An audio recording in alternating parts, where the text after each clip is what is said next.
What's going on, Be Different family? I just wanted to go over some quick nutrition 101. If we haven't discussed this already, or maybe this is a refresher for you, this is going to help you get a general idea of nutrition. If you could really master a lot of this, and I'll explain more detail as we go through it, but the better understanding you have of these, the better decisions you'll be able to make. And that's my goal, is to help educate you so that you are more independent when it comes to your nutrition. So when you go out to eat, or when you're grocery shopping, or just overall talking nutrition, I want you to be the person that the rest of your family and friends go to when they start asking about nutrition, because they're not only just seeing your results, but seeing how much you know and how well educated you are on this stuff. I think this is stuff that should be in school. I don't know why it's not that, finance and budgeting, those are important things.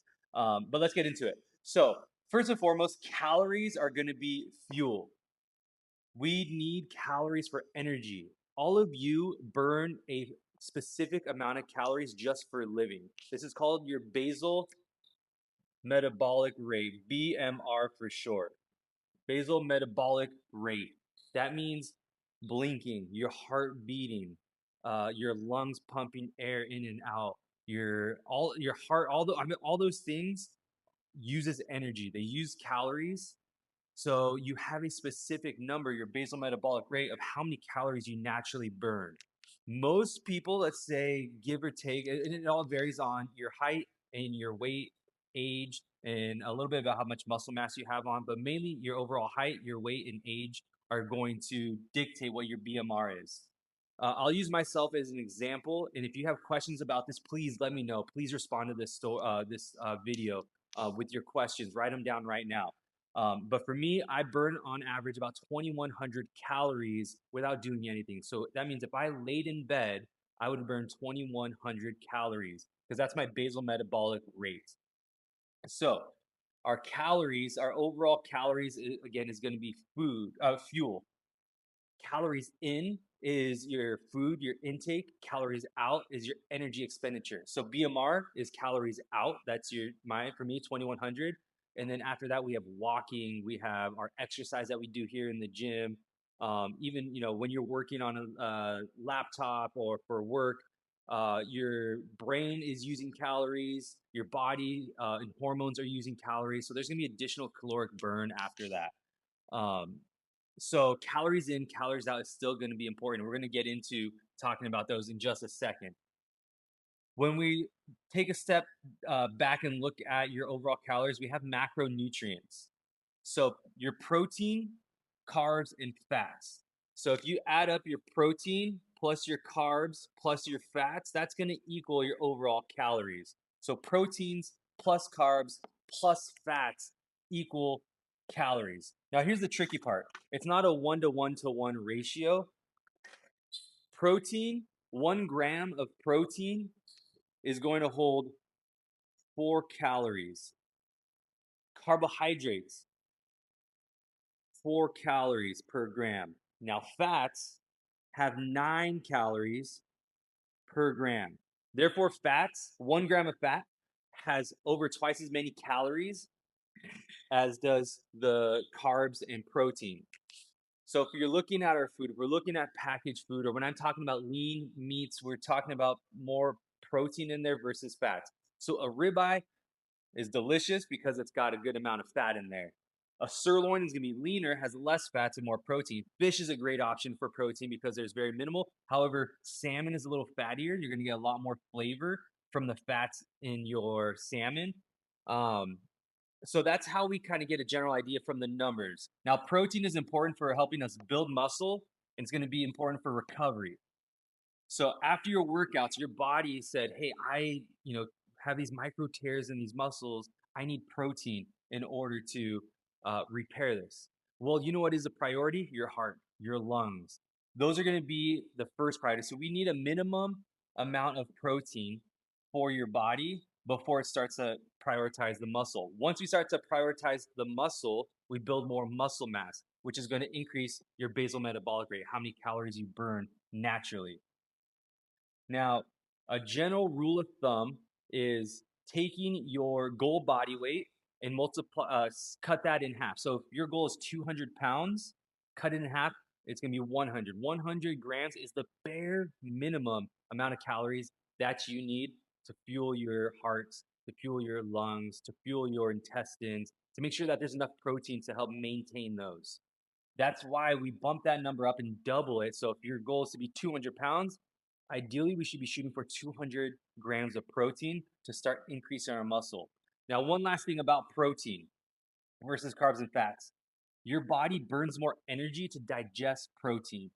So for every 100 calories of protein that you eat, you're going to end up yielding anywhere from 80, oh, 65 to 80 total calories because protein is very dense and it uses more energy for you to digest. Both carbs and fats, 100 calories yields at most or at a minimum, a maximum burn of 85 to 95. So these are, from a cellular standpoint, these are going to be very easy to digest. That's why a lot of weight is put on when we overeat these, because we break it down for energy, but then we don't use it. We break it down for energy and don't use it for fuel, so then we store it as fat. So that's why carbs and fats tend to be demonized when it comes to overall weight management. So again, 100 calories of protein is going to yield 65 to 80. So you're burning anywhere from 35 to 20 calories just to digest the protein. So protein is very pro fat loss because it's going to be, you're working hard to break it down. So the carbs is also going to be for energy, but also for recovery. If you feel like your workouts are low energy, we need more carbs before. If you're feeling exhausted and tired after your workouts, we need more carbs after your workouts. Now, fats are going to be really important for hormones. We still need a specific amount. We need about 1/3 of your overall nutrition should be coming from fats. It's a 20 to 30% is kind of the minimum around there. So if you want your specific numbers, we could jump into that. But the reason why I don't typically have a lot of clients track their macros is because we got to work on some of these things first. Tracking macros is a great educational and awareness tool. But if we don't use it, if we don't look at it sustainably, and if you only think that you can lose weight if you track macros, then that's going to be a very big challenge because it's tedious to do. Some people enjoy it, but it's tedious to do, and you only equate fat loss to tracking. So I break it down into 3 different areas. We talked about the quantity, our calories, our macros. Micronutrients are going to be your fruits and veggies.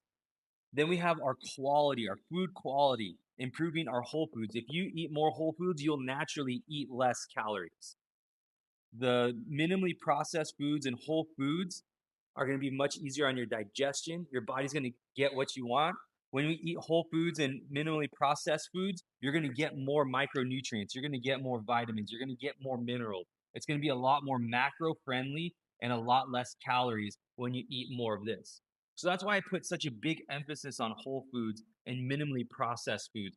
And when I mean minimally processed, like chips are very processed, candy, very processed. Minimally processed means, so for example, when you cook an egg, you're processing it, right? If you pan fry it, that's processed. So it's minimally processed. I don't want to get into the weeds of it, but really we want to focus on more whole foods. You should have received the green, yellow, red light food packet. It's in your welcome packet that goes over food quality and whole foods. You want to be eating in that green area.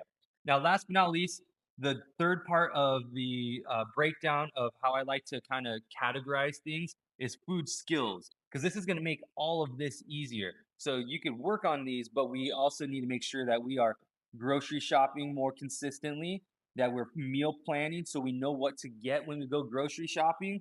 And then meal prep doesn't necessarily mean doing, big, 4 hours of meals and a bunch of dishes on Sunday so you have all these meals ready. Meal prep is batch cooking, bulk cooking. So I talked to you, a lot of you, about meal prepping our protein. So I like to do a chicken and I like to do some sort of steak. So chicken breasts or thighs, and then sirloins are one of my probably go-tos, or flank steaks. I like to batch cook a bunch of that on Sunday or Monday. So I have at least my protein ready to go. It's going to make it a lot easier. Now, if your family is a picky eater, and I talked to a client today, that likes to cook a lot of fried food. So you live in a household that has a lot of different people that need different types of food or that want different types of food. That's not very goal oriented for you. Meal prepping your protein is going to be one of your hacks. This is going to help you hit your protein goals, which is going to help us decrease our overall calories. And then all you have to really focus is on your sides. So start improving your meal prep by batch cooking your protein ahead of time. Those are great snacks. If you have, just strips of chicken or strips of steak to snack on, pair it with some fruits, boom, whole foods right there, minimally processed foods right there. Now, the last thing I want to talk about is going to be maintenance versus surplus and deficit. So everybody has our BMR. So if you take your BMR and then you add in your activity, this is going to equal your TDEE, total daily energy expenditure. So what's that fancy word mean? It's how many calories you're burning. This is your calories out. So our maintenance calories is your TDEE. This is how many calories you're burning between your BMR, the amount of calories you burn just naturally, and then your overall energy and activity. So when we're looking at the total daily energy expenditure, maintenance, for me, mine is 3,100. So if I eat around 3,100 calories, my weight isn't going to go up and my weight's not going to go down because my calories in and out are the same. Now, a surplus, we wanted 300 to 500 below your maintenance. So for me, if I wanted, surplus, above.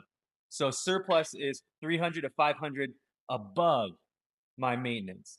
So I'm looking at anywhere from 3,400 to 3,600. And you're asking, why would someone want to eat more? This is specifically for people that are trying to put on weight and put on muscle. So we want to increase our protein to start getting that number up, increase our carbs to make sure we have the energy and recovery to put on muscle. Now, this is the big one for a lot of my clients is the deficit, because this is where we are going to work on losing weight. This means our calories in is lower than the calories out.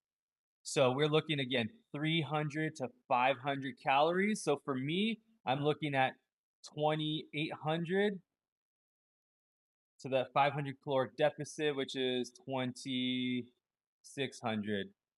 2,600 to 2,800 is my caloric deficit range. If I'm really trying to lean out, if I'm going to Hawaii in the next couple of weeks, I'm probably going to hit that 2,600. I want to decrease that. And the way we do that is we decrease our carbs and fats. We don't really change our protein when it comes to that. So that's what a caloric deficit is. So I know that's kind of a lot. I would love it if you just send me some questions about this. If there's something that sparked your interest, something that helped answer some questions for you or created more questions, let's talk. Let me know. And as always, pray, train, eat, repeat. Everybody get down when we give it to you.